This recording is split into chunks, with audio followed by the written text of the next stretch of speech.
आज इस क्लास में हम आपको जो है कि यूपी टेट यानी कि उत्तर प्रदेश शिक्षक पात्रता परीक्षा जो आपकी 2018 में हुई थी, यानी कि जिसका पेपर 18/11/2018 को हुआ था, उसके जो है कि गणित के प्रश्नों को इस क्लास में हम जो है देखने वाले हैं।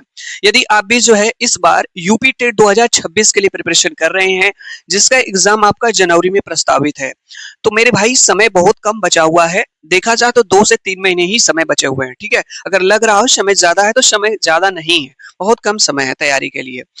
तो आप इन गणित के प्रश्नों को देख सकते हैं। आपका पहला प्रश्न जो आपकी यूपी टेट परीक्षा में जो है पूछा गया 2018 के पेपर में, प्रश्न को अच्छे से पढ़ना है, समझना है, उसके बाद ही सॉल्व करना है। ठीक है, चलिए पहला प्रश्न आज की क्लास का ये रहा 2018 के पेपर का। प्रश्न क्या है यहाँ पे?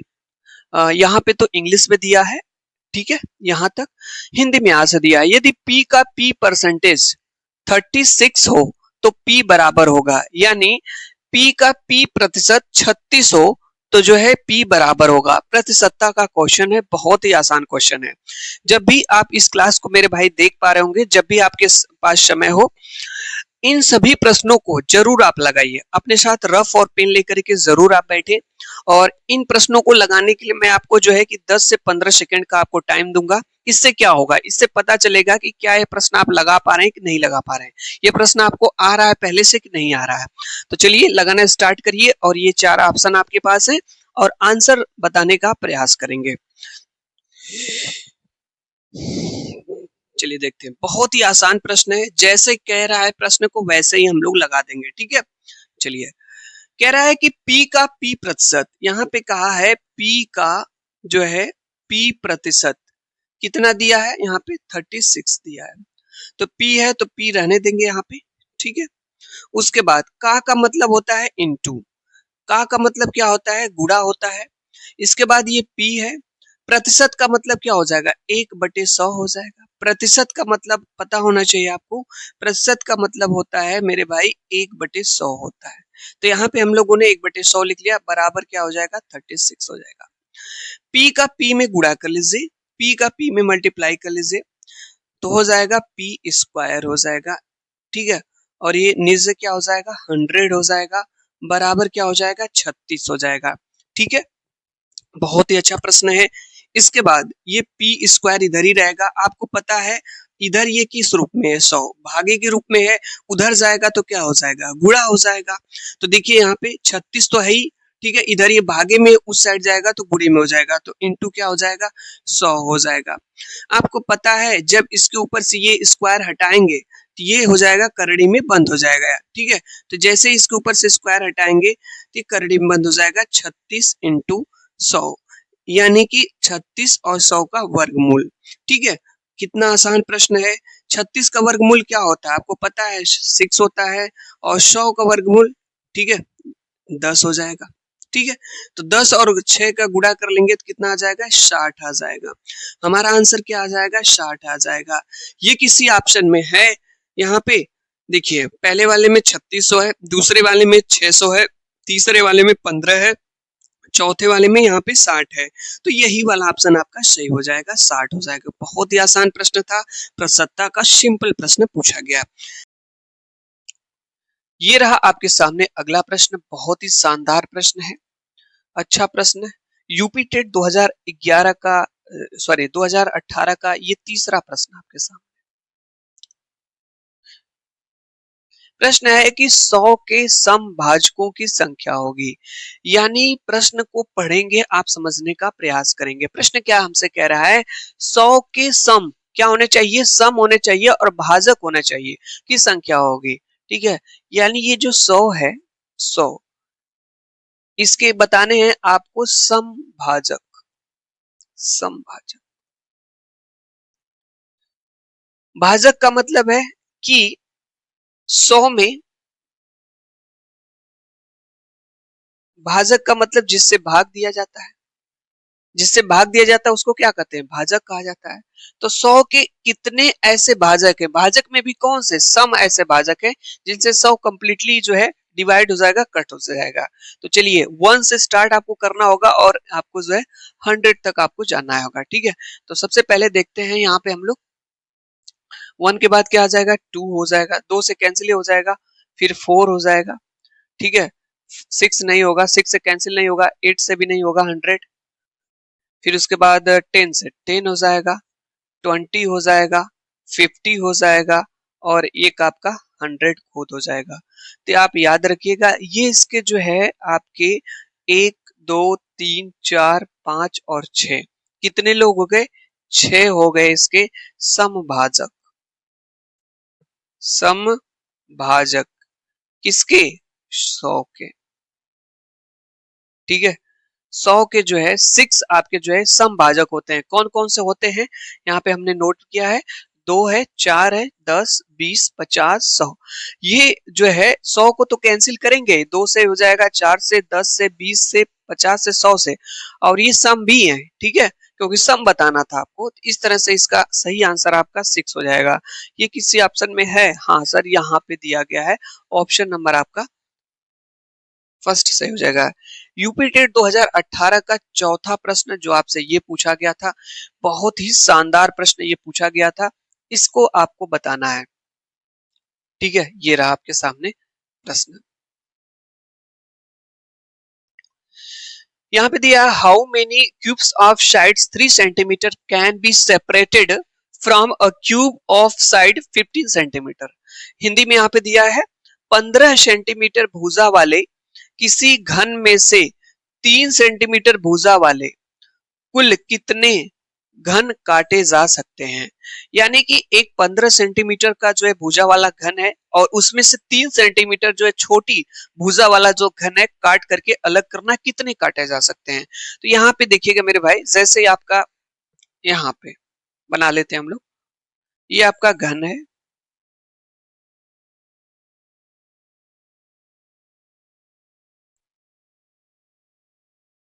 ठीक है, और ये कितने सेंटीमीटर वाला है, जो है 15 सेंटीमीटर वाला है। और एक जो है आपका जो है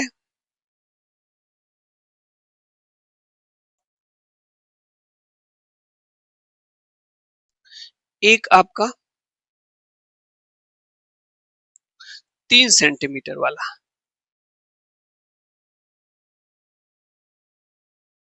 कितने सेंटीमीटर वाला, 3 सेंटीमीटर वाला है। और इसी को जो है इसमें से काट काट के अलग करना है, ठीक है। तो कितने काटे जा सकते हैं, तो संख्या बतानी है, क्या बतानी है, संख्या बतानी है कि इसको इसमें से कट करना है, कितने काटे जा सकते हैं।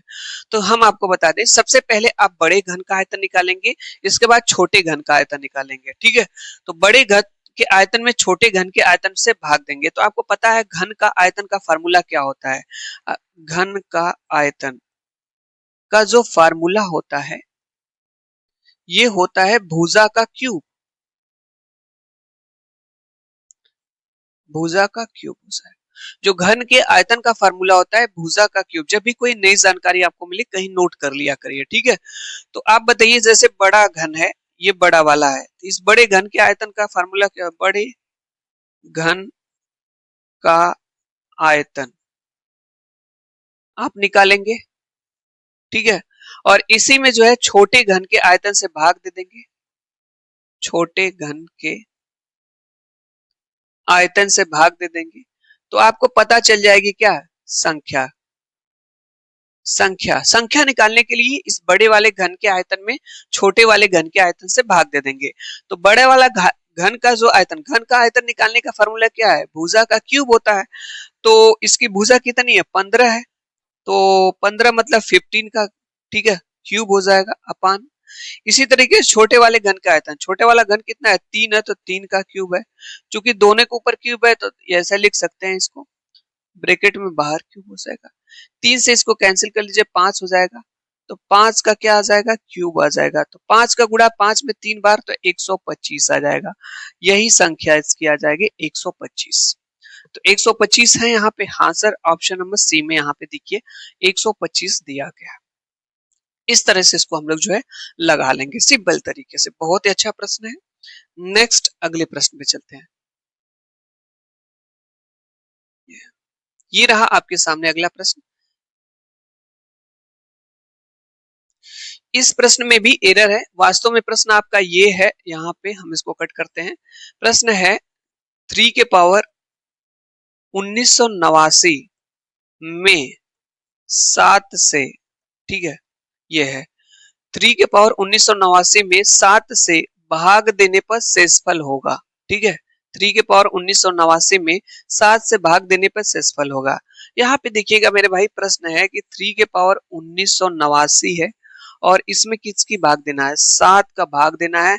तो पूछ रहा है कि कितना शेषफल होगा, शेषफल पूछ रहा है। ठीक है, बहुत ही आसान तरीके से इसको हम लोग लगा लेंगे। देखेंगे इसको, जैसे 3 के पावर 1989 है तो इसको लिख सकते हैं 3 के पावर जो है 3 के पावर 3 इसमें से अलग कर लीजिए और इसको लिख सकते हैं 3 के पावर 1986। ऐसा क्यों किए, जैसे 3 के पावर 1986 में 3 जोड़ेंगे, यहाँ पे 1 मिनट मेरे भाई, एरर, यहाँ पे गलती हुई। ठीक है, देखिए वास्तव में जैसे ये 3 के पावर 1989 है तो इसको लिख सकते हैं 3 के पावर 3 इंटू 3 के पावर 1986। ऐसा हम लिख सकते हैं इसको। ऐसे क्यों, क्योंकि इसका दोनों का आधार सेम है, 3 और 3 है तो पावर ऐड हो जाएगी, 3 के पावर 86 और 3 89। इसके जगह हम जो है ये लिख लिए। ठीक है, अब जो है 3 का 3 में 3 बार गुणा करेंगे तो कितना हो जाएगा, 27 गुणे 3 के पावर 1986 बटे 7 हो जाएगा। क्योंकि आप इसमें भाग नहीं दे सकते लेकिन इसमें आप भाग दे सकते हैं। ठीक है, तो आप 27 में जो है कि हम लोग जो है 7 का भाग दे लेंगे, 7 तरीके 21, यहाँ पे शेष क्या बचेगा, 6। यही इसका आंसर हो जाएगा। जब भी इस तरह का प्रश्न बने, ठीक है, तो जिससे भी नीचे भाग देने की बात किया जाए तो उसके आसपास कुछ डिजिट आप जो है रख लिया करिए। जैसे हमने क्या किया, इसमें से 3 के पावर 3 अलग कर दिया तो बचा क्या, 3 के पावर 86 कितना था, 89 था। तो ये 3 के पावर 3 कितना हो जाएगा, 27 हो जाएगा। 27 में जब हम 7 का भाग देंगे तो 3 टाइम्स जाएगा और शेष कितना बचेगा, 6। तो यही इसका आंसर हो जाएगा 6। ठीक है, यानी कि 3 के पावर 1989 में 7 से भाग देने पे जो शेषफल बचेगा वो बचेगा 6 बचेगा। ठीक है, इस तरह से इस प्रश्न को हम लोग जो है लगा लेंगे।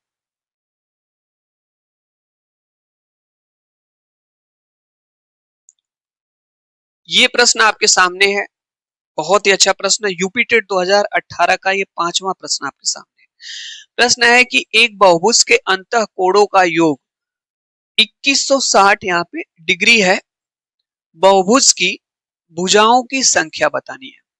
ठीक है, इसके लिए क्या होगा, आपको फार्मूला याद होना चाहिए। जो फार्मूला है बहुभुज के योगफल का वो आपको याद होना चाहिए, उसी पे प्रश्न आपका आसानी से लग जाएगा। तो जो बहुभुज की भुजाओं की संख्या है, वो जो संख्या है आप उस संख्या को जो है, संख्या को आप n मान लीजिए, बहुभुज के भुजाओं की संख्या। ठीक है, जो है फार्मूला क्या होता है, फार्मूला हम लोगों ने पढ़ा है, यहाँ पे यहीं पे लगाते हैं, इस क्वेश्चन को लगा लेते हैं यहाँ पे। बहुभुज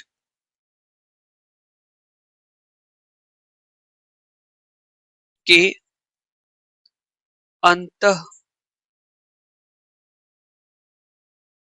कोणों का योगफल।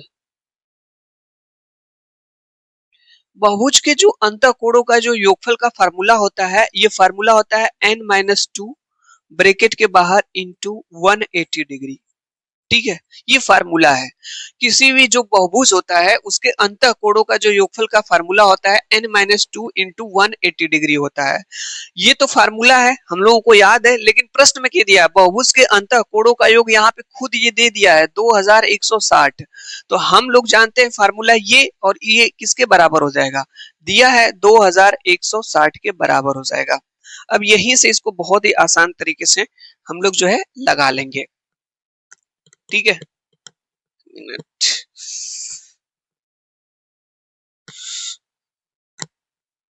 एक मिनट भाई, चलिए देखते हैं। ये इधर गुणे में है, उस साइड जाएगा तो भागे में हो जाएगा, तो n-2 तो रहेगा इधर, बराबर हो जाएगा 2160 बटे क्या हो जाएगा, 180 हो जाएगा। ये 0 से 0 कैंसिल हो जाएगा। ठीक है, और कैंसिल करिए, 2 से 2 नवा कितना हो जाएगा, 18 हो जाएगा। फिर 2 एक कम 2 हो जाएगा। ठीक है, 0 2 8 16 हो जाएगा, फिर 9 से 9 एक कम 9 हो जाएगा, फिर 9 एक कम 9 हो जाएगा, 9 दूना 18 हो जाएगा। तो n-2 बराबर उधर कितना बच गया, 12 आ गया। आपको पता है -2 उस साइड जाएगा तो +2 हो जाएगा, तो n इक्वल टू हो जाएगा 12 + 2। ठीक है, तो n इक्वल टू कितना हो जाएगा, 14 हो जाएगा। ये इसका आंसर आ जाएगा, n इक्वल टू 14, जो कि ऑप्शन नंबर यहाँ पे सी में दिया गया है। तो ये फार्मूला आपको याद होना चाहिए। बहुभुज के अंतः कोणों का जो योगफल का फार्मूला होता है n-2 इंटू 180 डिग्री होता है, लेकिन यहाँ पे दिया गया था, आसानी से हमारा n जो है आ गया। ठीक है, फार्मूला याद कर लीजिए। अभी हमने जो है घन की आयतन का फार्मूला पढ़ा, a³ हो गया। अभी बहुभुज के अंतः कोणों का योगफल पढ़ा हमने, n-2 ब्रैकेट में 180 डिग्री है। तो इसको आप लिखते रहिए, अगर नहीं पता है तो इसको तैयार कर लीजिए, कहीं लिख लीजिए। ठीक है, कहीं कॉपी पे आप लिख लीजिए, जमा पूंजी के तौर पे। ठीक है, चलिए यूपीटेट 2018 का ये रहा आपके सामने छठवां प्रश्न। हम आपको बता दें ये प्रश्न इतना ज्यादा महत्वपूर्ण है कि कई एग्जामों में आया हुआ, बहुत ही शानदार प्रश्न है, वेरी वेरी इंपॉर्टेंट क्वेश्चन। ठीक है, वनडे एग्जाम के लिए पूछा है, सबसे छोटी ऋणोत्तर अभाज्य पूर्णांक, सबसे छोटी ऋणोत्तर ऋणोत्तर अभाज्य पूर्णांक बताना है। तो इसका सही आंसर हो जाएगा 2। अब आप कहेंगे सर ये कैसे, तो सबसे छोटी बताना है और अभाज्य, सबसे पहले यहाँ पे देखिए अभाज्य बताना है। तो सबसे छोटी जो अभाज्य संख्या होती है आपकी 2 होती है, और ये ऋणोत्तर बताना है। ऋणोत्तर का मतलब नॉन जीरो, मतलब जीरो नहीं होना चाहिए यहाँ पे। ठीक है, प्लस में ही होना चाहिए, धनात्मक होना चाहिए। ठीक है, तो सही आंसर इसका आपका 2 हो जाएगा। याद कर लीजिए, कई बार एग्जाम में पूछता है, जब भी प्रश्न में कहेगा सबसे छोटी ऋणोत्तर अभाज्य पूर्णांक, तो इसका आंसर आपका 2 होगा। ठीक है,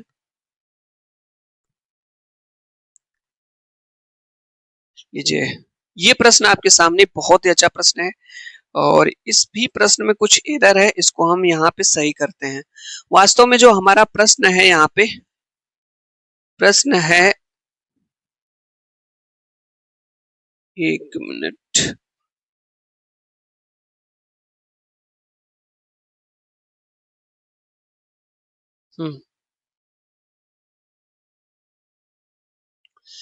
प्रश्न है ये जो है, ये ऐसे प्रश्न है, यहाँ पे हम नोट कर रहे हैं, एक सही 1/2 प्लस 11 सही 1/2 प्लस 111 सही 1/2 प्लस यहाँ पे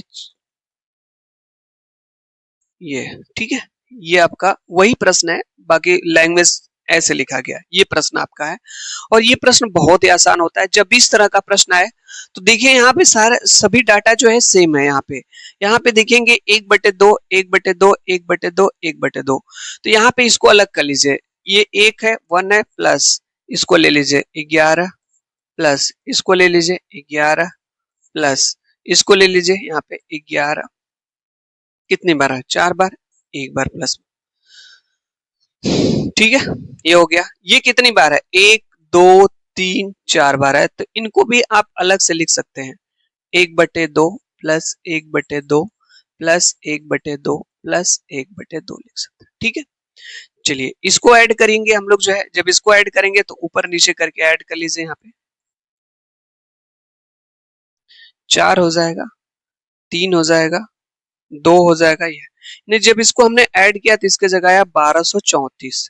ठीक है, यहाँ पे बीच में प्लस लगा लीजिए, प्लस हो जाएगा, देखिए 1 2 3 4, 4 बटे कितना हो जाएगा 2, कैंसिल कर देंगे तो 1234, यहाँ पे प्लस 2, यानी हमारा हो गया 1236।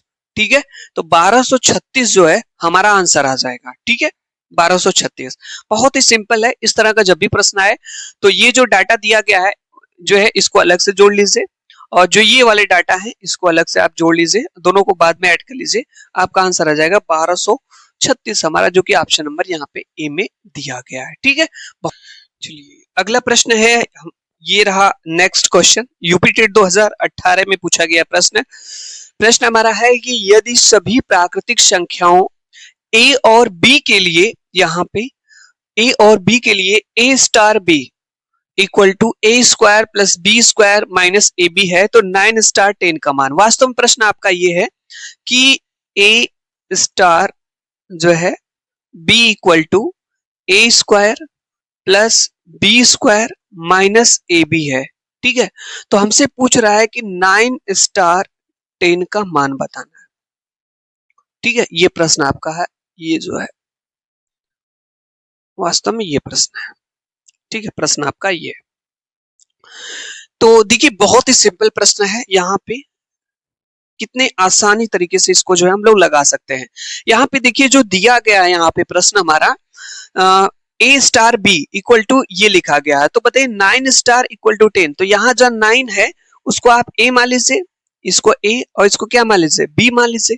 तो जब आप इसको 9 स्टार 10, ठीक है, तो जहां पे ए है वहां पे 9 रखेंगे, जहां पे बी है वहां पे हम लोग जो है 10 रखेंगे, ठीक है। तो चलिए रखते हैं, यहाँ पे ए का मान 9 रखेंगे तो 9 का स्क्वायर प्लस बी का मान कितना है 10, तो 10 का स्क्वायर माइनस ए बी, तो 9 इंटू कितना हो जाएगा 10 हो जाएगा, तो 9 का स्क्वायर 81 हो जाएगा प्लस 10 का स्क्वायर हमारा 100 हो जाएगा माइनस इसका स्क्वायर 90 हो जाएगा। चलिए जोड़ लीजिए आप लोग जो है 100, चलिए 81 हो जाएगा प्लस 100 में से 90 जाएगा, यहाँ पे 10 होगा, ठीक है। जोड़ लीजिए 91 आ जाएगा हमारा आंसर। तो 9 स्टार 10 का जो मान हो जाएगा आपका 91 हो जाएगा, जो कि ऑप्शन नंबर बी में दिया गया है, ठीक है। बहुत ही सिंपल प्रश्न। नेक्स्ट क्वेश्चन, अगले प्रश्न पे चलते हैं। ये रहा आपके सामने अगला प्रश्न।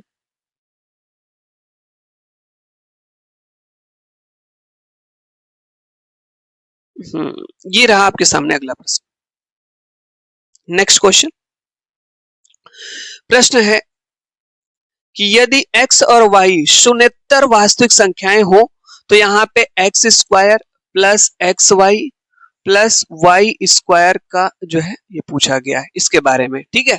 यदि x और y शून्येतर वास्तविक संख्याएं हैं तो x square plus x y square का जो मान होगा वो क्या होगा, ठीक है, आपको बताना है। क्या हमेशा ऋणात्मक है? दूसरा ऑप्शन है जो है x और y के कुछ मानों के लिए शून्य है। तीसरा ऑप्शन है हमेशा धनात्मक है, और चौथा ऑप्शन है का मान धनात्मक और ऋणात्मक दोनों हो सकता है। तो इसका आंसर आपको बताना है क्या होगा। यहाँ पे देखिए जो कहा है कि x और जो y का मान है वो शून्येतर है। शून्येतर का मतलब है नॉन जीरो, मतलब जीरो नहीं है, जीरो से अधिक है। तो आप बताइए जब जीरो से ज्यादा होगा, जीरो से अधिक होगा तो वो पॉजिटिव मिलेंगे, धनात्मक लेंगे। जैसे ये जीरो है, जीरो से इधर क्या होता है माइनस, इधर क्या हो जाएगा प्लस, तो जीरो से जब आगे जाएंगे तो प्लस होगा। तो जो x और y का जो यहाँ पे मान है वो हम लोग क्या है शून्येतर वास्तविक संख्या है, मतलब प्लस में रखेंगे कोई ना कोई वैल्यू। तो इसका आंसर जो आएगा वो धनात्मक आएगा। क्या आएगा? धनात्मक आएगा। तो इसका सही आंसर हो जाएगा आपका जो है धनात्मक, ठीक है, धनात्मक हो जाएगा। सही आंसर आपका ऑप्शन नंबर सी हो जाएगा। देखिए यहाँ पे दिया है इज ऑलवेज पॉजिटिव, मीन्स हमेशा धनात्मक हो जाएगा। अगर हमारे इस चैनल से विमेश कोचिंग क्लासेस से जुड़े नहीं हैं तो हमारे इस चैनल को सब्सक्राइब करके हमारे इस चैनल से आप जुड़ जाएं। हम आपको बता दें यूपी टेट 2018 के जो बचे हुए मैथ के क्वेश्चन हैं हम अपने अगली क्लास में लेकर के आएंगे। जो है यूपी टेट अगर आप मैथ के लिए जो है क्लास लेना चाहते हैं तो डेली मॉर्निंग में आपको 7 AM मतलब सुबह में 7 बजे तक जो है आपको एक क्लास मिलेगी। एक मैथ का जो है प्रैक्टिस सेट आपको जो है देखने को मिलेगा, ठीक है।